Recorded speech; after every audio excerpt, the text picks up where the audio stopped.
June 2018, question number 6. We are told in this question to take the value of pi to be 22/7. The question shows a diagram below, not drawn to scale, showing us a circular disc with a square hole inside of it. And we are asked in part 1 to calculate the circumference of the disc. The circumference of any circle, the formula for which is found in the formula sheet on those first couple of pages, is 2 pi r.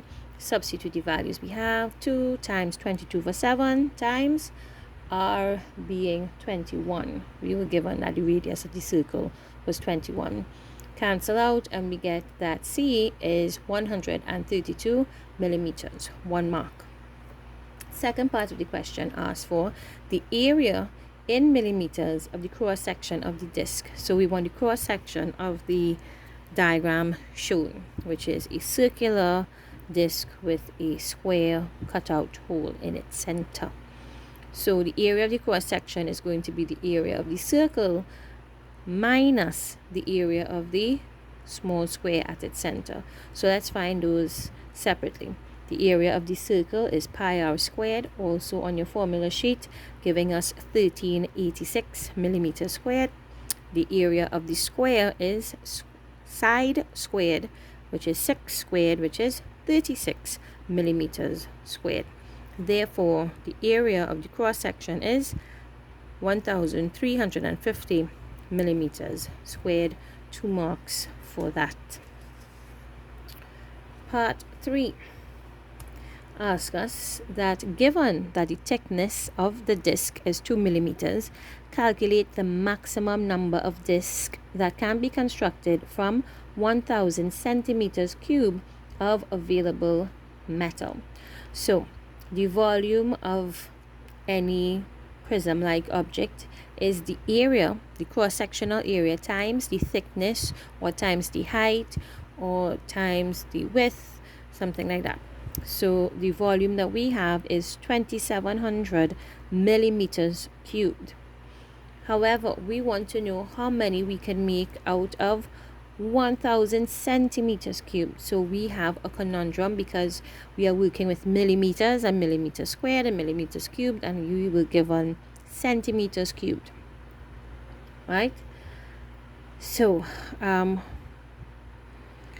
we were given that 1 centimeter cubed is 1000 millimeters cubed, but I've broken it up. So if I have 1000 centimeters cubed, it means I have 1000 centimeters by 1 centimeter by 1 centimeter, giving me, I have to change it now to millimeters. 1000 centimeters, I'm adding a 0 here, will give me 10,000 millimeters, and a 0 here and here, 10 by 10. When I add all the zeros together, I have 1, 2, 3, 4, 5, 6 zeros. So 1000 centimeters cubed is equal to 1 million millimeters cubed. And now we divide, and we got 3.703. The line above the 703 after the decimal point indicates that those three numbers are recurring. So the answer that I actually got was 3.703, 703, 703, 703. Right? We want the maximum number we can make, so it shows us that we can only make 3.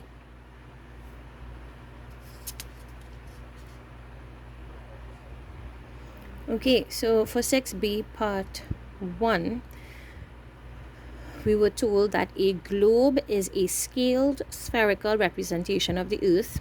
The actual length of the equator is 40,000 kilometers and is represented on the globe that we want to investigate by a piece of string of length 160 centimeters. So they want to know what length of string would represent an actual distance of 500 kilometers on the globe. So always start with what they give you. I have that 40,000 kilometers is equivalent to 160 centimeters. That is what we have. Now at first I was going to convert to the same units, but since we would just ask for 500 kilometers on the globe, what length of string, I decided to keep it as kilometers and centimeters, giving us a lot less work. So I divided by the 40,000. So I want to know what 1 kilometer is going to be. 1 kilometer is going to be 160 divided by that 40,000. And therefore 500 kilometers is going to be that multiplied by 500, giving me 2 centimeters. So 500 kilometers in real life is represented by 2 centimeters on the globe. Part 2 asks for us to calculate the value of PQ, where P is Palmyra, Q is Quintet. So PQ is that distance between them. It is represented on the globe by a string of length 25 centimeters. And they want to know the actual distance of PQ. So PQ on the map, 25 centimeters. Always start with the information that you're given, the stats that you were given.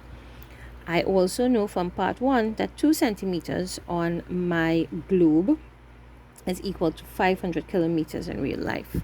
That means 1 centimeter is 250 kilometers. So what do I do now? Direct proportion. I just multiply 25 on each side and I get that the actual distance of PQ is 6,250 kilometers for a total of 9 marks. This is question 6.